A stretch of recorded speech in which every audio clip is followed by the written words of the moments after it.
Gracias a Dios, estamos dispuestos para escuchar la palabra de Dios. Hemos terminado de meditar el capítulo 28 ya hoy de Hechos, y el tema de hoy es oyendo para volver a Dios u oyendo para ser salvo. Y yo quisiera iniciar con este pasaje que está en Hechos 28, leímos al principio verso 26 al 28, donde este es un pasaje que Pablo se lo está diciendo a los judíos en Roma, pero esto también Dios se lo dijo a Isaías en su llamamiento del capítulo 6 de Isaías. Es el mismo pasaje. Jesús lo recordó en Mateo 13 cuando le habla al pueblo judío. Y son estas palabras, dice así, Hechos 28, verso 26 al 28. Ve a este pueblo y diles, de oído oiréis y no entenderéis, y viendo veréis y no percibiréis, porque el corazón de este pueblo se ha engrosado, y con los oídos oyeron pesadamente, y sus ojos han cerrado para que no vean con sus ojos y oigan con sus oídos, y entiendan de corazón, y se conviertan, y yo los sane. Sabed pues que a los gentiles es enviada esta salvación de Dios, y ellos oirán. Vamos a orar. Padre, te damos muchas gracias por este día en el que nos permites meditar tu palabra, por estar reunidos como pueblo tuyo. Gracias porque sin ser merecedores hemos obtenido el favor tuyo, esa salvación. No es injusticia tuya, sino es misericordia, porque no lo merecíamos. Y aún dentro de todos, aún antes de la creación del mundo, nos has escogido para conocerte, para ser llamados por ti, para ser nuevas criaturas y para que reflejes en cada uno de nosotros la obra tuya, tu Espíritu Santo.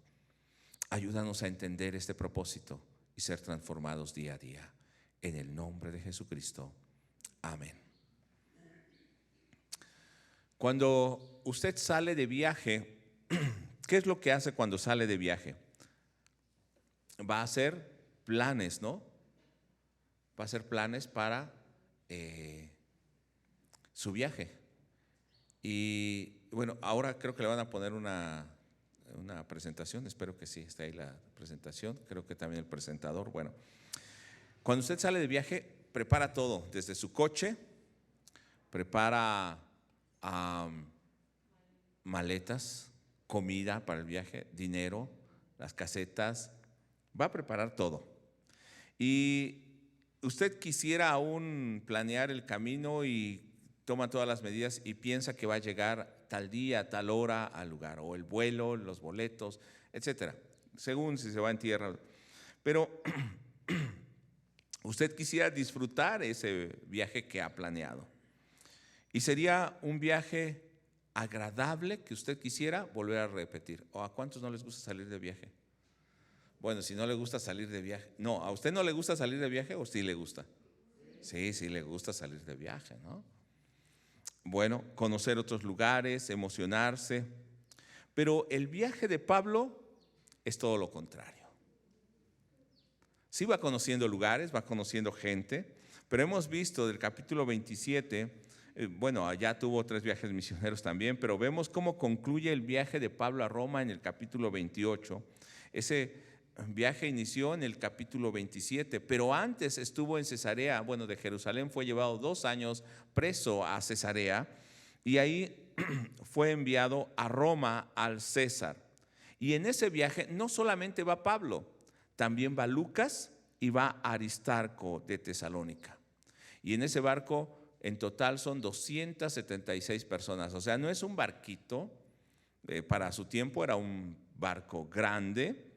Van 276 personas entre tripulantes, viajeros y presos también que van allí juntos. Pero son llevados por un huracán, eso nos dice el capítulo 27. Hasta el punto que empiezan a echar todo del barco para que no tenga peso, hasta los instrumentos. Eso se llama, bueno, ahora en derecho, avería gruesa, ¿no? Un momento en que deciden lanzar todo para salvarse, como la última el último recurso para ser salvos. Y en ese barco no han comido también, han estado 2 semanas en alta mar, llevados de acá para allá, y si han pasado huracanes, ¿alguien ha pasado por huracanes? ¿No? ¿Nada más yo? Allá el hermano. Los huracanes son feos, ¿no? Son bastante feos los huracanes. Bueno, yo en tierra, no en alta mar, ¿verdad? Pero aún así son feos. Y imagínense estar ahí en alta mar. No eran como los barcos de ahora, no tenían la comunicación, no tenían la seguridad. ¿Te imaginas ser uno de esos tripulantes del barco? ¿Cómo se sentirían después de todo ese tiempo? Y han perdido la esperanza de la salvación. Pero junto con Pablo, ¿quiénes van? ¿Quiénes van? Lucas, ¿y quién más? Aristarco. Han querido ir con él. ¿Se imagina, hermano? No solamente fue Pablo el que sufrió, también estos hermanos que van acompañando. Entonces quiero hablar cómo pasan o cómo va ese camino antes de llegar a Malta. Y voy a ir a capítulo 28, versos 1 al 10, y voy a ir leyendo en Nueva Traducción Viviente. Ellos van a llegar a la isla de Malta, que está en la parte sur de Italia. Si usted ve el mapa, en la botita luego hay una isla, y una isla chiquitita. Bueno, esa es Malta. Y llegan en una época de frío y de lluvia. Entonces llegan ahí, pero no crean que llegaron con el barco, no, llegaron naufragando porque encallaron y bueno, llegan ahí. Y la gente les pone una hoguera, leña, para que se calienten cuando llegan a la playa. ¿Y él qué está haciendo? Pablo, ¿qué está haciendo? También está echando leños ahí, y en esos leños pues va una víbora, y esa víbora muerde a Pablo. Entonces imagínense lo que la gente pensó. Dice en el capítulo 28, verso 4, que la gente dijo: sin duda este es un asesino, porque después de haber escapado del huracán, una víbora venenosa le muerde. Pero dice que esperaban que se muriera en ese momento, y no se murió. Entonces, después, ¿qué hicieron? Cambiaron de pensamiento. ¿Y ahora qué dijeron? No, ese Pablo o ese hombre no es un asesino. Y dice en el verso 6, ahora dijeron: es un Dios. Porque no le hizo nada el veneno de esa serpiente. Bueno, eso es lo que va pasando Pablo en su viaje. ¿A usted le gustaría pasar este viaje? Se le poncha la llanta, se descompone el carro. Un día íbamos a Cancún, llevábamos equipo, íbamos a tocar a un lugar en una camioneta. ¿Y sabe cuántas horas nos hicimos para llegar? ¿Cuántas horas se hace normalmente? ¿Cuánto? No, el hermano se fue en el bocho, 32. No, pero los que van en carro normal, 20, 22 horas. Y los que aceleran como hermano Víctor, 15, ¿verdad? 22 horas, más o menos, ¿no? Nos hicimos 51 horas. Eso fue terrible. Y de regreso, otro tanto. Fue terrible. ¿Usted quiere repetir un viaje así? Generalmente no quiere repetir un viaje así. Pero ese es el viaje que está teniendo Pablo. Y todo es por causa del evangelio. Y entonces, en ese lugar donde le ha picado la serpiente, hay un señor que se llama Publio, que es un funcionario, y su padre está enfermo de fiebre disentería. Y entonces Pablo va y ora y se sana, y entonces después toda la isla trae a sus enfermos y son sanados. O sea, aún ahí donde va en el barco, está obrando Dios en él. Y cuando encallan y llegan a la playa como náufragos, Dios sigue obrando en la vida de Pablo. Dios está con él en todo momento, aunque no lo vemos, ¿no? Aunque pasa dificultades, pero él está allí. Y también después de eso, entonces zarpan de ese lugar. ¿Cuánto? 3 meses después. Los 2 años que estuvo preso, el tiempo del huracán, el tiempo que habían viajado ya, y ahora los 3 meses ahí. Y bueno, perdón. Entonces, en el capítulo 28, verso 11 al 13, llegan a un lugar que se llama Puteoli, que es un no, puerto al sur de Italia, ya en el continente. Y ahí en ese lugar, perdón, en ese lugar entonces empieza a estar más tranquilo, pero después de todo ese tiempo no han podido comer, no han podido dormir bien, no han tenido tranquilidad, ha sido zozobra. Y Pablo va no a un lugar bonito, a un hotel, Pablo va a la prisión y va en ese camino, pero en ese camino tortuoso, ¿qué pasa? Dios también pone la ayuda para ellos. Y los romanos fueron muy famosos por construir caminos, habían rutas. Perdón. Después de tanto sufrimiento, más o menos como a 200 kilómetros antes de llegar a Roma, la capital, ahora lo decimos muy fácil, ¿no? 2 horas y media de coche y llegamos. Pero en ese tiempo era caminando. Se aventaban más o menos 30 kilómetros por día caminando. 240 kilómetros, estamos hablando de 8 días de viaje. Todavía les faltaba. Pero allí ellos se encuentran a unos hermanos que, sabiendo que Pablo va preso, lo están esperando. Ahí en este lugar, Puteoli, dice en el capítulo 28, verso 14, allí encontramos algunos creyentes quienes nos invitaron a pasar una semana con ellos. ¿Y qué dice al final del verso? Y así llegamos a Roma. ¿Cuánto tardó su viaje? Yo me acuerdo de mi viaje a Cancún y digo, no fue tanto. Pablo le sufrió más. Un día también fui con mi papá a el cerro de Santiago. Los hermanos de Hidalgo conocen. Y nos fuimos por el Venado. De aquí al Venado no sé cuántas horas son, pero son muchas. Unas 8 o 10 horas, ¿no? Más o menos. Y no es una carretera pues bonita porque pasa en la presa y luego de ahí va terracería hacia arriba. Y uno llega al Venado, ahora ya hay carretera hasta Santiago. Pero en ese tiempo no había carretera. Y ahí se tenía que dormir porque pues ya no llegaba hasta el pueblo de Santiago ese mismo día. Uno se queda a dormir ahí y al otro día hay que caminar en la sierra con la maleta. Había que caminar, ahora ya hay carretera. Y al otro día, bajo la lluvia, caminando. Y yo me imaginaba así como Pablo, pero él no fueron 3 horas o 15 horas, fueron meses en ese viaje tortuoso. Y va a llegar a Roma. Luego llega a un lugar que se llama el Foro, que está como a 70 kilómetros, 2 días todavía de viaje, y ahí hay unos hermanos esperándole. Luego llega a un lugar que se llama 3 Tabernas, como a 57 kilómetros, algo como esto, y ahí están los hermanos esperándole. ¿Qué podían esperar de Pablo? Tal vez platicar con él, tal vez que oraran por él, pero el solo hecho de ver a los hermanos, ¿qué pasa con Pablo? Se alegra, lo anima, después de meses de viaje. Mira lo que dice el verso 15. Nos habla acerca de eso. Los hermanos de Roma, estoy en Nueva Traducción Viviente, se habían enterado de nuestra inminente llegada y salieron hasta el Foro por el camino Apio para recibirnos. En las 3 tabernas nos esperaba otro grupo. Hermano, ellos se esforzaron también y caminaron por ver a ese hermano que estaba sufriendo por el Evangelio, animarlo. Pero termine de leer conmigo el verso 15.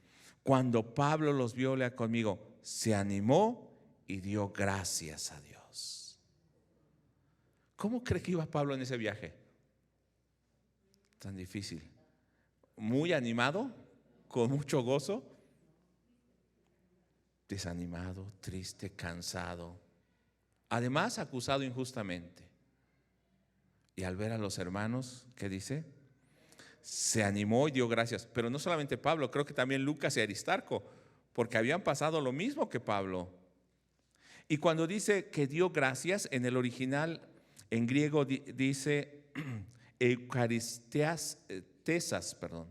De ahí viene la palabra Eucaristía, que quiere decir agradecido o expresar gratitud. Nada más que en la religión tradicional lo manejan como si fuera algo muy rimbombante, ¿no?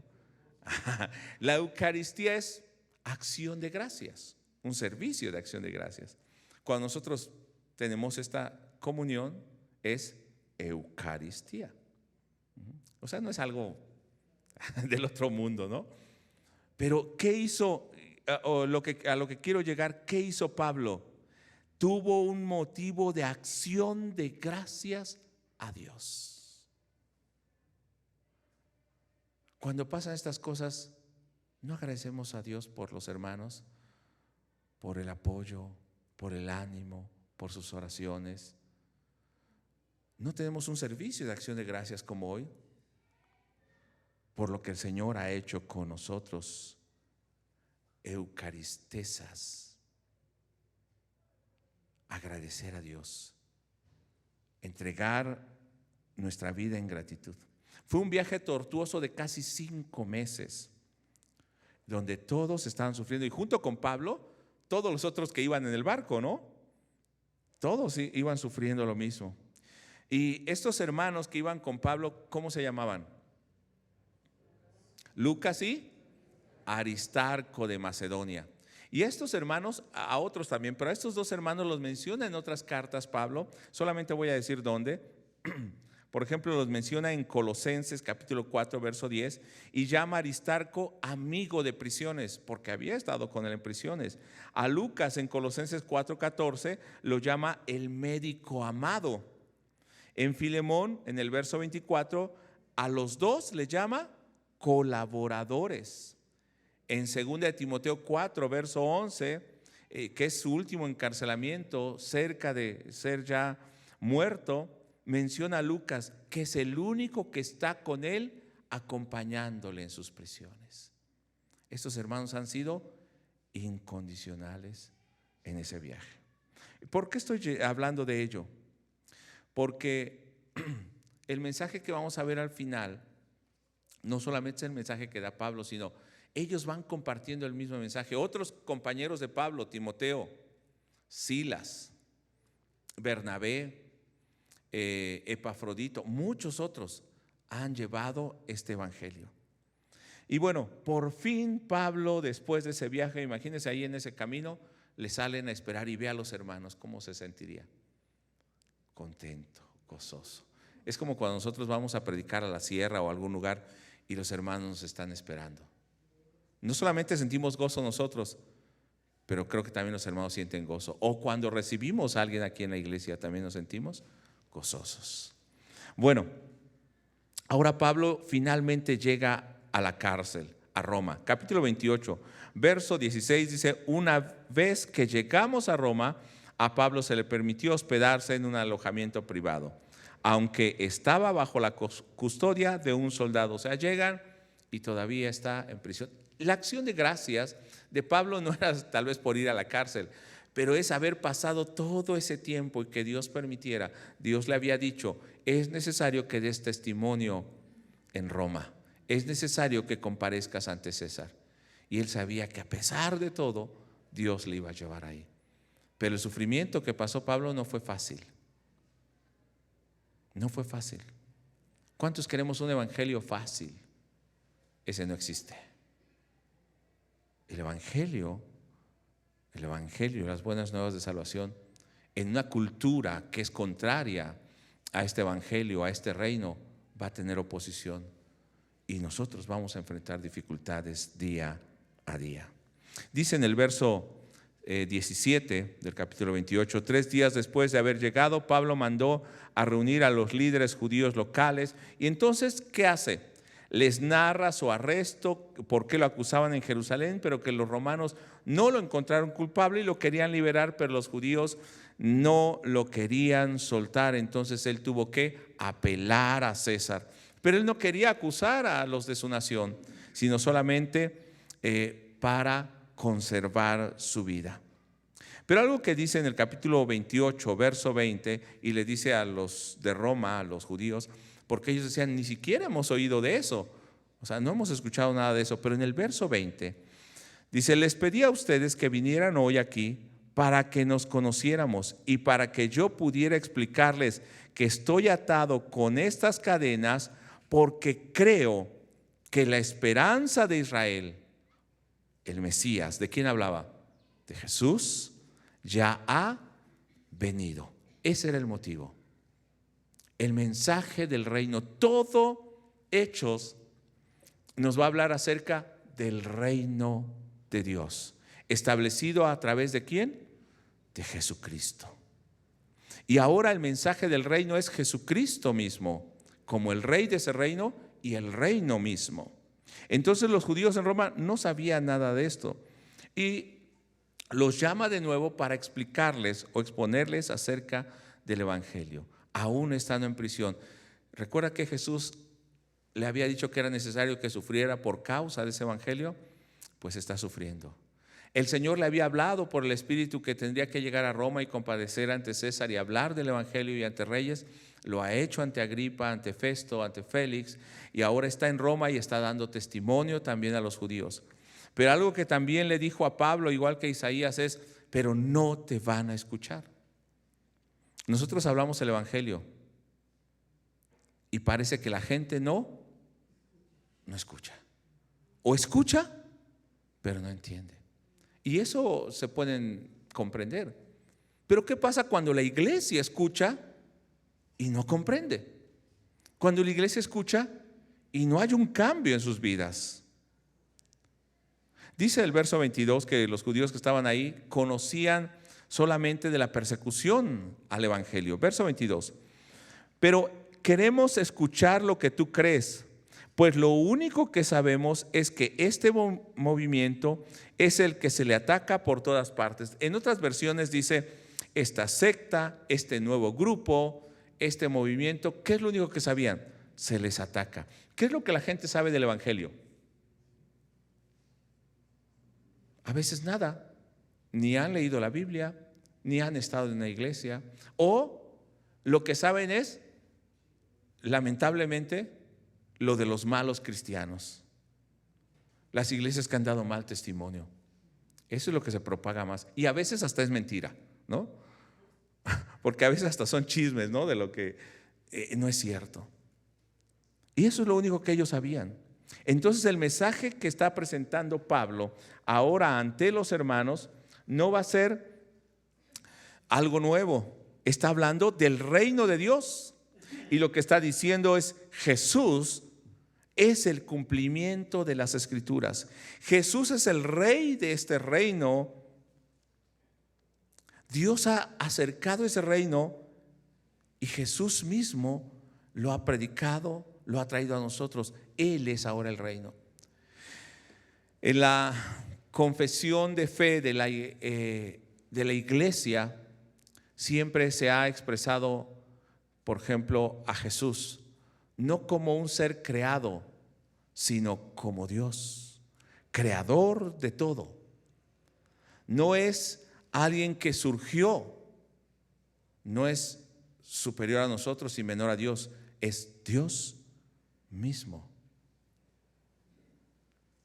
sin principio ni fin, eterno, también todopoderoso. Pero ¿qué dice Juan? Ese verbo, ese Dios creador, es el verbo para los griegos, el verbo creador o el Dios. Ese Dios que según los griegos no tenía relación con el hombre, era santo y puro, pero no tenía relación con la humanidad, con lo terrenal. Vino, ¿qué dice Juan? Ese verbo fue hecho carne y habitó entre nosotros. Y eso es lo que Pablo está predicando. Ahora Jesús ha traído el reino. Verso 23. Entonces dice que fijaron una fecha y entonces para que Pablo les hablara, y en el verso 23 dice: él explicó y dio testimonio acerca del reino de Dios. ¿De qué les habló? Del reino de Dios, y trató de convencerlos acerca de Jesús con las Escrituras, usando la ley de Moisés y los libros de los profetas. Les habló desde la mañana hasta la noche. ¿Oyeron o no oyeron? Sí oyeron. ¿Oímos o no oímos el evangelio, hermano, aquí? Pero ¿qué dice el verso 24? Algunos se convencieron por las cosas que dijo, pero otros no creyeron. Y en la versión original, la palabra creer es, o ahí dice no creyeron, es apistis o apisteon, que es, pistis es fe. No tuvieron fe. Eso es creer. No tuvieron fe. ¿Cuántos tenemos fe o creemos? ¿Cómo se va a ver esa fe? No solamente en decir creo, ay, siento bonito, no. Creo es porque creo que ese reino de Dios ha llegado. Creo que Jesús es el rey de ese reino. Algo menos que esto no es fe. Algo menos que esto no trae salvación. Y dice que escucharon claramente el reino de Dios. Jesús como el rey, conforme lo decían los profetas, el cumplimiento de las escrituras, pero no todos creyeron. Aunque tenían evidencias claras, no podían ver. Por eso, el título precisamente del tema de hoy. Ellos al ver, no ven. Al oír, no oyen. Dice el verso 25, después de discutir unos y otros, o sea, de no estar de acuerdo con Pablo, se fueron con las siguientes palabras finales de Pablo. El Espíritu Santo tenía razón cuando dijo a sus antepasados por medio del profeta Isaías, para recordar las palabras de Isaías. Y no es solamente recordar esas palabras, sino es así como se cumplió la venida del Mesías, el reino ha llegado a nosotros, también se cumple lo que Dios decía de la dureza del corazón de los judíos en el tiempo de Isaías, pero también en el tiempo de Pablo y también en el tiempo de nosotros. Se sigue cumpliendo. ¿Y qué fue lo que dijo Isaías? Ven sin ver, oyen sin oír. O sea, no prestan atención, no entienden, no comprenden, o entendiendo no quieren tener fe, no quieren doblegar sus corazones. Verso 26. Ve y diles a este pueblo, es literal lo que le dijo Isaías, cuando ustedes oigan lo que digo, no entenderán, y cuando vean lo que hago, no comprenderán. Están oyendo predicar el reino de Dios. Están oyendo hablar de Jesús por el evangelio que Pablo está predicando. Veían las evidencias de lo que Jesús hizo. Caminó sobre el mar, les habló de todo esto. Murió y resucitó conforme a las Escrituras. Y eso nosotros lo sabemos el día de hoy. Pero ¿qué pasa en nuestra vida? A veces no comprendemos. Ellos no comprendieron. Oían del reino. Y este pasaje está literalmente en Isaías capítulo 6, verso 9 y 10. No lo vamos a leer. Pero habla acerca del llamamiento de Isaías, como Dios lo llamó, purificó sus labios, porque él está viendo la gloria de Dios y él pensaba, soy muerto porque he visto a Dios. Y soy hombre de labios inmundos. Y él dice que veía al Señor, dice, sentado en su trono, y los serafines, los ángeles cantaban santo, santo, santo. Y en la literatura judía, repetir algo es dar énfasis, o no tenían el superlativo como nosotros, santísimo. Entonces ellos que decían, santo, santo, santo, la tierra está llena de su gloria. O sea, ese Dios santo estaba llamando a Isaías para que hablara del evangelio, y ese Dios santo ha llamado a Pablo para que hable del evangelio. Ese Dios santo nos ha llamado a nosotros para hablar del evangelio. Pero nosotros necesitamos oír y ver lo que Él nos está mandando.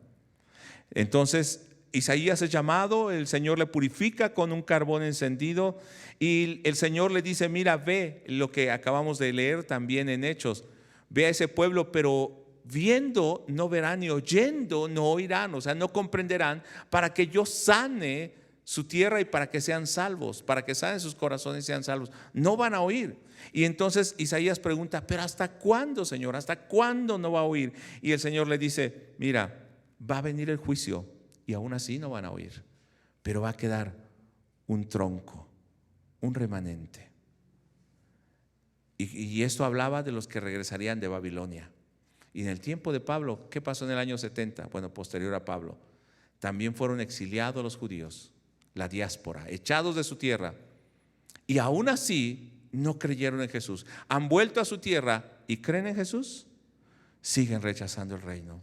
Hoy el evangelio se nos presenta a nosotros. ¿Y qué hacemos cuando oímos el evangelio? ¿Lo seguimos rechazando? Y si lo rechazamos, razón tenía el Espíritu Santo.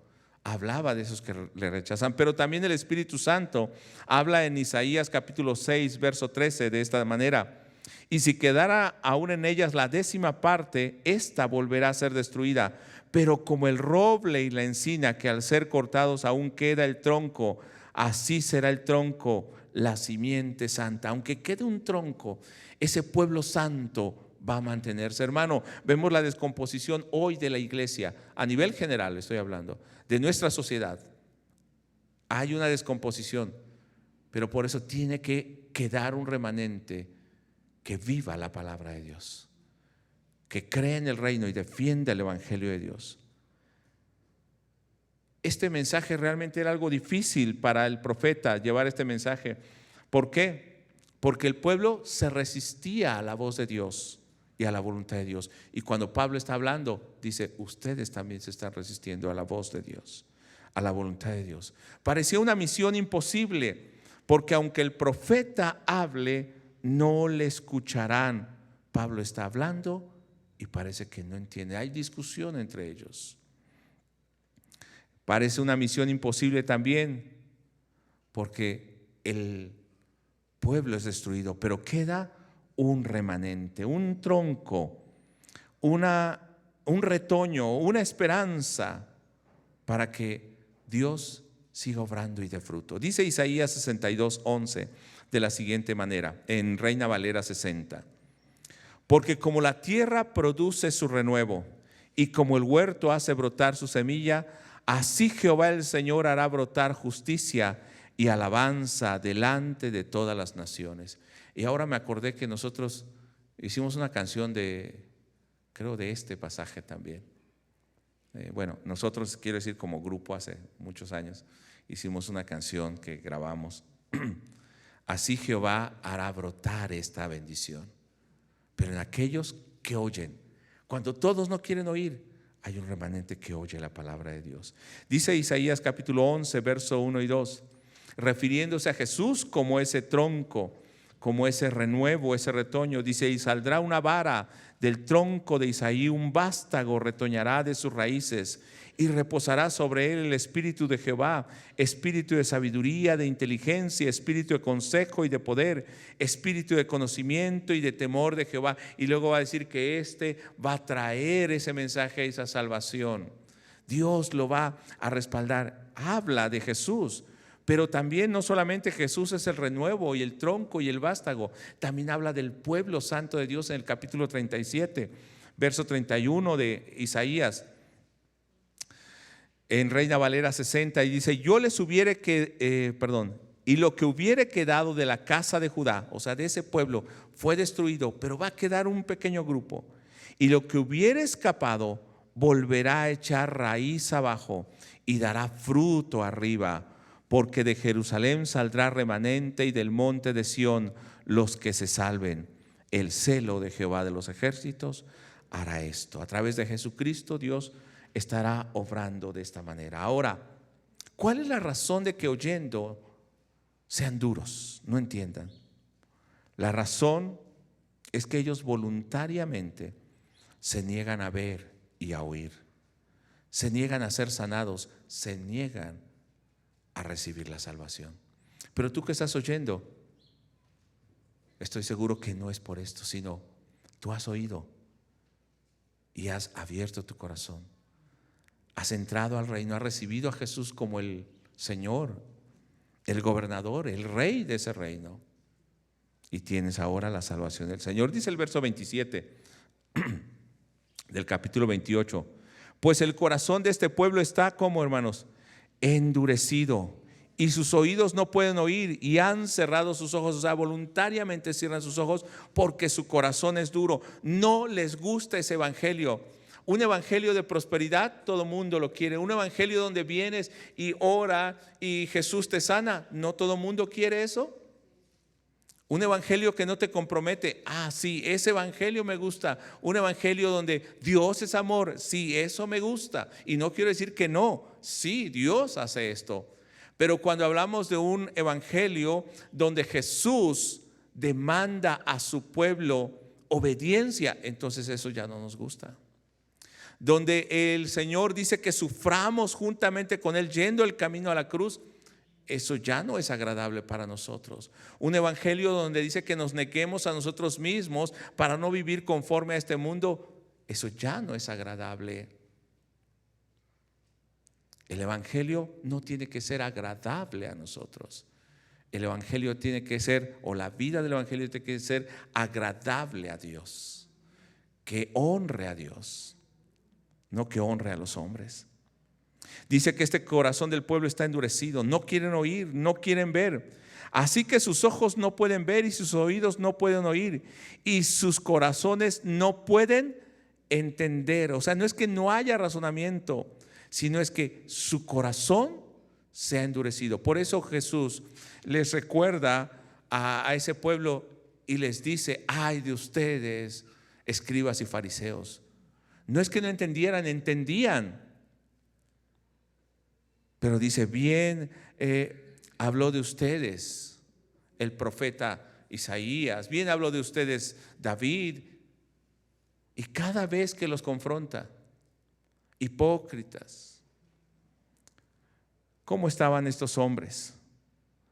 Dice que no, estaban endurecidos, no pueden entender y no pueden volverse a mí, dice el Señor, para que yo los sane. De hecho, el siguiente versículo no va a decir para que los sane, sino para que ellos sean salvos.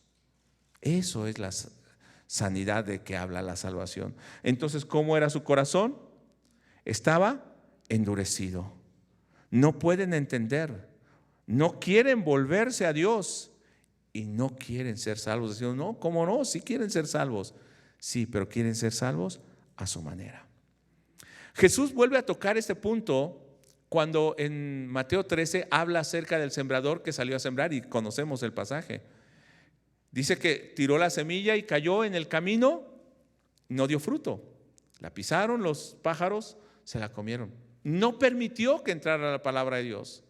Otros permitieron que entrara la palabra de Dios, y es como los que están en las piedras, pero son emocionales, tienen poco fundamento, no quieren conocer la palabra de Dios, no quieren comprometerse.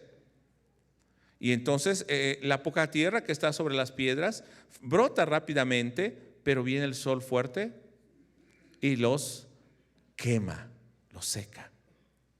Así son muchos, son llamarada de petate, decimos, ¿no? Luego otra semilla cayó entre espinos, o sea, va creciendo, tiene tierra, pero va mezclado con el mundo, con el pecado, no quiere dejar su vida, los afanes de este mundo los ahogan, dijo Jesús, y tampoco da fruto. Pero una parte cae en buena tierra y esa es la que da fruto. Da fruto más abundante que la semilla que se sembró, al 30, 60 y 100 por uno. Cuando dice 30, 60 y 100 por uno, no es que sea múltiplo o que solamente quiera mostrar esa abundancia, sino está diciendo: da más fruto del que recibió. Cuando Jesús habla por parábolas, no es que no pudieran entender, era una forma de enseñar de los maestros y era una manera sencilla de ejemplificar. Así que si podían entender esto tan sencillo, podrían entender el reino de Dios que Jesús estaba predicando. Pero ellos estaban rechazando algo tan sencillo porque su corazón, ¿cómo era? Duro. Y si alguien entendía esto, podía ser hasta la persona más sencilla, más humilde.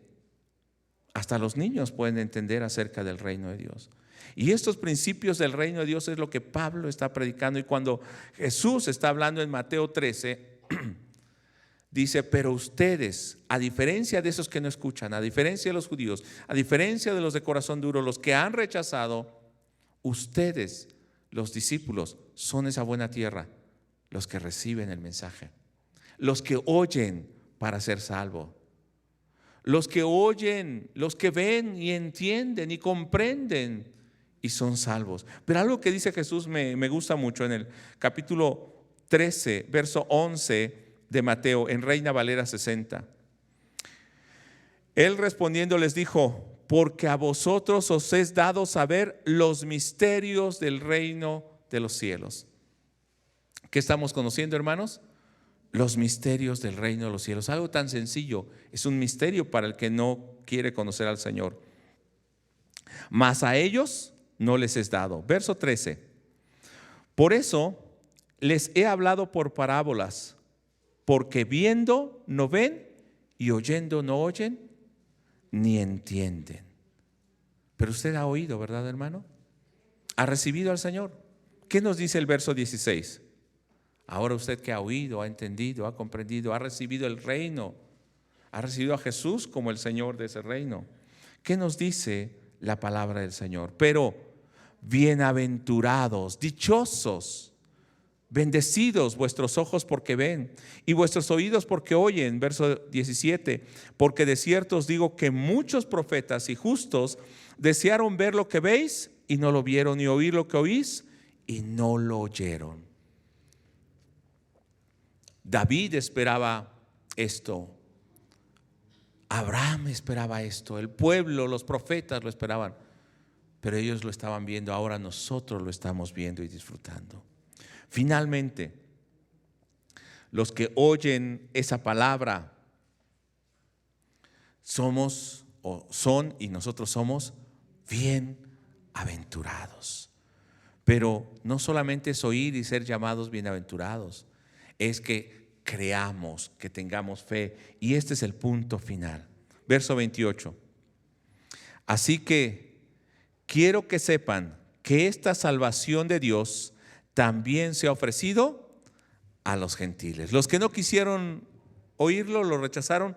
Ok, no es para ustedes, pero se les ofrece a aquellos que ustedes pensaban que no es para ellos. Hermano, si nosotros no recibimos esa salvación, no nos comprometemos con el evangelio, hermano, vendrán muchos y irán delante de nosotros. Amén, que vengan. Pero qué triste que nosotros que estamos aquí no estemos comprometidos con ese evangelio. Amén, o ay de mí. Así que quiero que sepan que esta salvación de Dios también es dada a los gentiles, y ellos la aceptarán. Los que no quieran oír, Dios había dicho que no oirían, y yo predico. Pero ustedes que son bienaventurados, a los que se les da este evangelio, acéptenlo, recíbanlo, porque es para ustedes. Quisiera preguntarte si eres bienaventurado, si te consideras bienaventurado, porque has recibido el reino de Dios, porque tienes a Jesús en tu corazón. Pero si no lo has recibido, hoy es el momento en que lo recibas. Y si hoy estás aquí y también eres parte de la iglesia, pero no estás viviendo dentro de ese reino, es tiempo de que vivas comprometido al Señor. ¿Cuántos queremos comprometernos con el Señor? Amén. A ver, con firmeza, ¿cuántos queremos comprometernos con el Señor? Amén. ¿Y cuántos podemos venir a los cultos?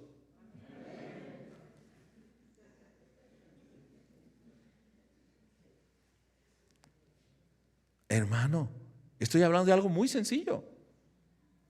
Oh, si yo doy mi vida por ti, Jesús, pero no me pidas que vaya al culto.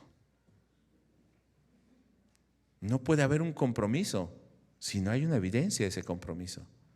¿Cuántos quieren comprometerse con su novia? Denle el anillo y firmen. Eso es compromiso. ¿Cuántos quieren comprometerse con el Señor? Eso es compromiso. Empezar por ahí. Verso 31 dice: y proclamaba con valentía. ¿Qué era lo que hablaba? El reino de Dios, y enseñaba acerca del Señor Jesucristo. Entonces, ¿qué es realmente lo que predicaba Pablo? Dos cosas: el reino de Dios y a Jesucristo. Eso era lo que no querían oír. Eso es lo que nosotros hemos recibido hoy. El Señor quiere todavía hoy salvarnos, Mateo 13, verso 9.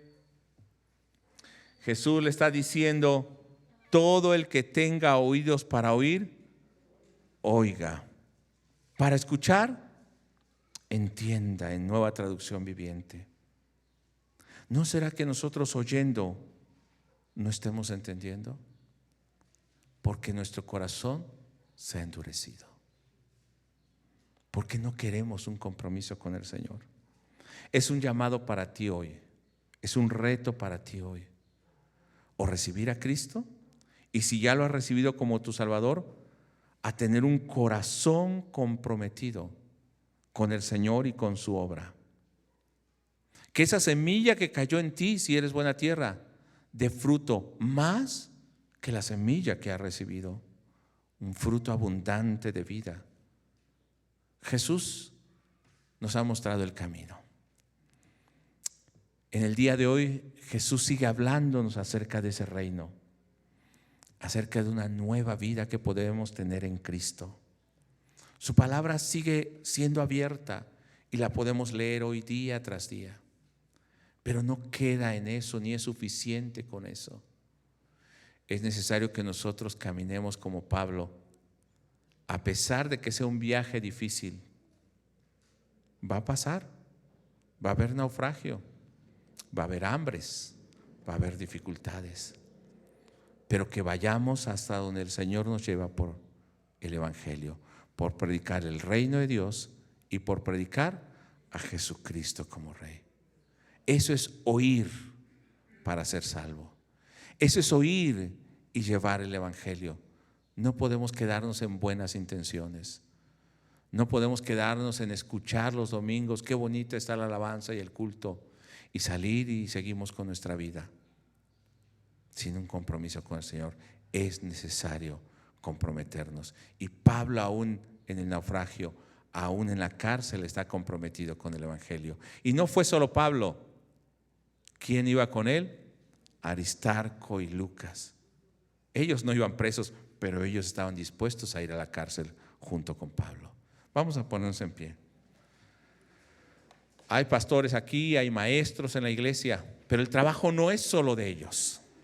El trabajo es nuestro, hermanos. Nosotros somos los que hemos oído, nosotros somos la iglesia, nosotros somos los bienaventurados, podemos decir amén. Es un reto y es un compromiso para nosotros ahora que está terminando este año. Mucha gente va a celebrar la Navidad a su manera, mucha gente va a hacer fiestas. Jesús no nació en un 25 de diciembre o 24 para 25, no. Esa era otra celebración. Y tampoco vamos a condenar al que está celebrando la Navidad, pero que sea una oportunidad para nosotros hablar del verdadero reino y del verdadero Rey. Si lo invitan a la cena, vaya a la cena y hábleles de lo que realmente es la Navidad de Jesús. Él vino y ahora es Rey de este reino. Y ahora yo soy su mensajero. Bueno, no estoy hablando de mí solamente. ¿Cuántos dicen amén? Yo soy enviado a llevar ese reino. Vamos a orar. Padre, te damos muchas gracias. Y Señor, esta nueva vida que nos has dado, a ellos le llamaban la secta, ese nuevo grupo, ese movimiento, los del camino. Señor, este evangelio que nos has dado hoy queremos vivirlo y queremos predicarlo. Queremos ser bienaventurados. Queremos llevar ese reino tuyo a pesar de las dificultades. Que el ánimo de nuestros hermanos que están con nosotros compartiendo la palabra día a día, Señor, nos levante. Que nosotros seamos ese ánimo también para aquellos que vienen tal vez en el camino tristes o débiles, que nos levantemos para trabajar desde la mañana hasta la noche, no solamente en lo espiritual, sino también en lo físico. Señor, que hombres y mujeres esforzados lleven ese evangelio. Juntamente con Pablo iban ahí los hermanos y otros le esperaban, y allí donde está en Roma también le visitan y junto con él están predicando, guardándole. Padre, levántanos como ese grupo, esa iglesia que lleve tu palabra. Hay iglesias alrededor de nosotros, oramos por ellos, por sus pastores, por esas iglesias que verdaderamente puedan conocer el reino tuyo. Sean bienaventurados, no rechacen el evangelio cuando hablemos la palabra. Que también, Señor, los que han de recibir, que son llamados o ordenados para la vida eterna, escuchen ese mensaje.